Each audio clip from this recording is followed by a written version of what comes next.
Module 2. The importance of emotional intelligence and strategies to improve your EQ.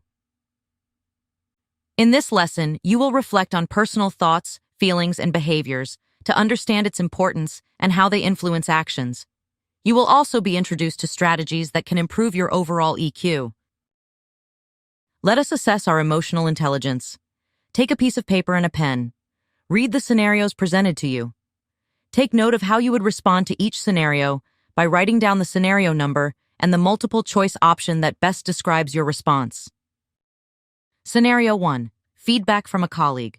You receive an email from a colleague who disagrees with the approach you took on a recent project. The email is direct and critical, pointing out specific areas where they believe you made mistakes. How do you respond to the email from your colleague who disagrees with your approach? A. Ignore the email and continue with your work. B.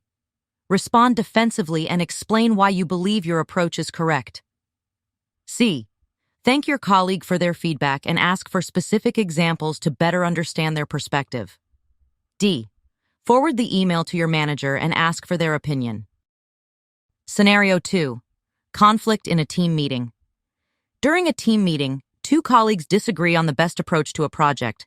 The disagreement becomes heated, and one colleague raises their voice while the other becomes visibly upset. What steps do you take to address the conflict in the meeting? A. Let the colleagues continue their discussion without interference. B. Interrupt the meeting and take sides with one colleague. C.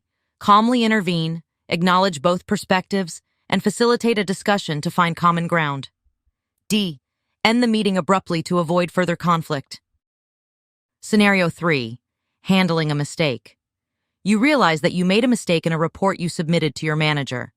The mistake has not yet been noticed, but it could affect the project timeline. What do you do when you realize you made a mistake in a report? A. Ignore the mistake and hope it goes unnoticed. B. Send an email to your manager admitting the mistake and suggest possible solutions. C. Blame someone else for the mistake and hope your manager believes you. D. Make a correction in the report without informing your manager. Scenario 4. Stressful workload. Your team is facing a tight deadline for a major project, and everyone is feeling the pressure. Some team members are becoming stressed and anxious. How do you manage your own stress and support your colleagues during a tight deadline? A. Work as quickly as possible and avoid interacting with others. B. Take regular breaks to manage your stress and encourage your colleagues to do the same. C. Focus on your own work and let your colleagues handle their own stress. D. Work late hours to meet the deadline, even if it means compromising your health. Scenario 5. New team member. A new team member joins your team, and you are assigned to help them get acclimated to the workplace. They seem shy and unsure of how to approach their work. How do you support the new team member and help them feel comfortable in their new role? A. Give them minimal guidance and let them figure things out on their own. B. Offer to mentor them and provide ongoing support as they get acclimated. C. Avoid interacting with them to let them adjust on their own. D. Assign them to a different team member for guidance. Scenario 6.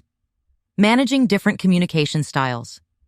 You're working with a diverse team that includes people from different cultural backgrounds. You notice that some team members prefer direct communication, while others are more reserved. How do you navigate different communication styles in a diverse team? A. Use the same communication style with everyone, regardless of their preference. B. Adapt your communication style to match the preferences of each team member. C. Avoid communicating with the team as much as possible to prevent misunderstandings. D. Only interact with team members who have similar communication styles to yours. Scenario 7. Challenging a decision. Your manager makes a decision that you believe is not in the best interest of the team. You have data and reasons to support your perspective, but your manager is firm in their decision. How do you handle the situation when you disagree with your manager's decision? A. Accept the decision without any further discussion. B. Present your data and reasons respectfully, and ask your manager to consider your perspective. C. Challenge your manager openly and argue against their decision. D. Discuss your concerns with your colleagues and seek their support. Scenario 8. Recognizing burnout. One of your colleagues has been taking on extra tasks and working long hours. They seem to be showing signs of burnout, such as irritability and fatigue. How do you approach your colleague who seems to be showing signs of burnout? A. Ignore the signs and continue working. B. Suggest they take time off and let your manager know about their situation. C.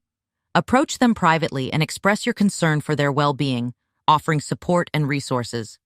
D. Encourage them to work harder to meet their goals.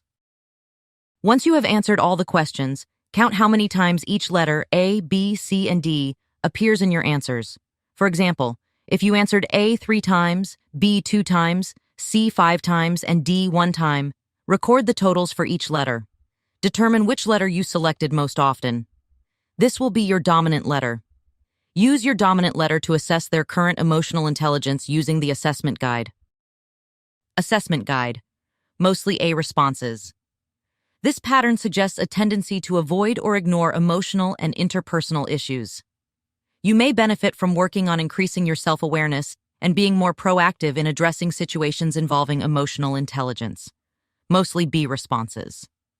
This pattern indicates some awareness of emotional intelligence concepts, but there may be room for improvement.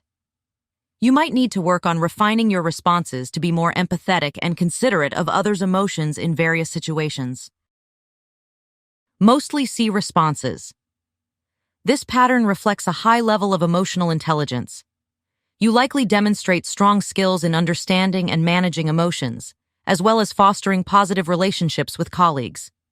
Continue to apply your emotional intelligence skills effectively in different scenarios. Mostly D responses. This pattern suggests a lack of awareness or consideration for emotional nuances.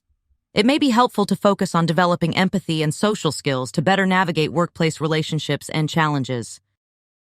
Why is emotional intelligence in the workplace important? Improved communication leads to effective and empathetic communication, which is crucial for collaboration, teamwork, and conflict resolution. Conflict resolution promotes positive team dynamics and fosters a supportive work environment. By empathizing with others, conflict is navigated effectively. Leadership and decision-making enables leaders to make thoughtful decisions that consider the impact on team members and the organization as a whole. Productivity and job satisfaction helps create a workplace culture that supports well-being, reduces turnover, and promotes employee engagement. Strategies to enhance your emotional intelligence. Develop self-awareness, improve self-regulation, enhance empathy. Strengthen social skills, cultivate motivation, continuous learning and self-care. Quiz 2.